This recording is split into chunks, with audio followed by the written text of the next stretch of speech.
Hey guys, and welcome to the show. My name's Kyle, this is Aiden. And today we're reviewing 10 Cloverfield Lane. Now, it's a film that was made in such secrecy, they only announced its existence 2 months before the release date.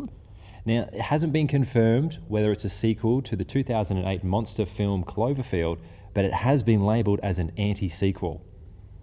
Wait, what the hell's an anti-sequel? No one actually knows.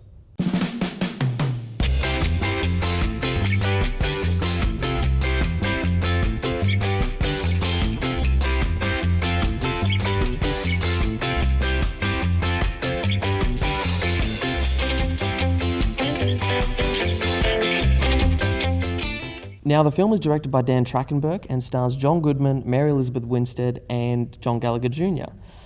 Actually, what's John Gallagher Jr. done? IMDb. Okay. Okay, so he's most recently Newsroom television show, and he did Jonah Hex. Mm-hmm.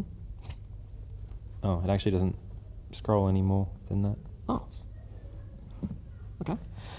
Anyway, the story follows Michelle, played by Winstead, who finds herself trapped in an underground bunker and held captive by a man named Howard, who's played by Goodman, who's under the belief that above ground, America is under some sort of mass chemical attack.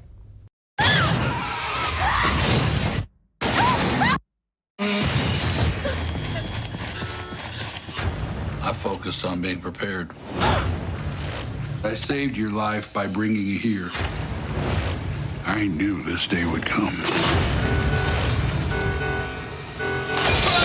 It's not safe out there. I think the best way to describe this film, it's a claustrophobic suspense thriller that doesn't rely on gore as shock value, but instead clever filming, timing, and engaging performances that really keep you on the edge of your seat. Yeah, I think the writing and the performances is probably what sold it for me as well, which is a real credit to all involved. I think it was about 5 writers in total.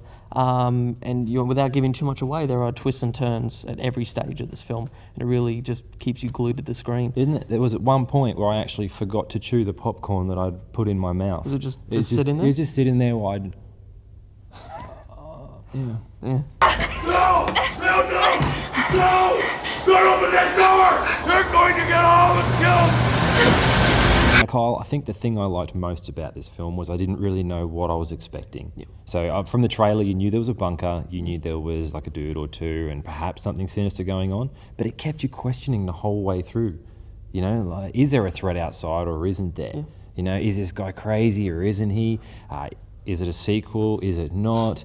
Why didn't I watch Gods of Egypt? No, actually, I know that one. Yeah, and it's not just a mood either. It was almost like a sensation. Yes. I felt as though I had to announce what was going to happen next to somebody. Right. Now, John Goodman in this role was fantastic. I mean, scary, but fantastic. What was scary was hearing him breathe in between each line. Like obviously in a bunker and that, and him being a larger man, you could really hear that. So, but now that you know that when you watch the film, it's going to annoy you. But I mean, overall, the man's done close to 150 films. He's a great actor. We've seen almost 150 characters from this guy, which is a massive range, and anything from a lovable Disney character to this, which is sinister, it's eerie, and quite frankly, it scared the crap out of me. But you know he scares because he cares. Something's coming. Now, Winstead for me in this film, I think she really held her own. Yeah. You know, and I think she's going to become a very familiar face. Before this, most known for probably Scott Pilgrim versus the World and Die Hard, whatever number that's up to. But in the bunker there, I think she had a little bit of that John McClane fight. Yeah, I think the film overall was fantastic. It really ticked all the boxes for me, and I think it's something that you'll enjoy whether you see it at the cinema or if you can't, you'll also enjoy it if you watch it at home. So, yeah, I'm definitely going to give it worth a watch. Yeah, I think I'm the same as well. Great to see it at the cinema, and if you are going to go to the cinema, definitely watch that, unless, of course, Zootopia's out. Yeah. But yeah, it's worth a watch for me as well. Yeah. Let's talk serious now. Are you Team Batman or Team Superman? Oh, Batman for sure. You? Oh, to be Batman, Australians love an underdog.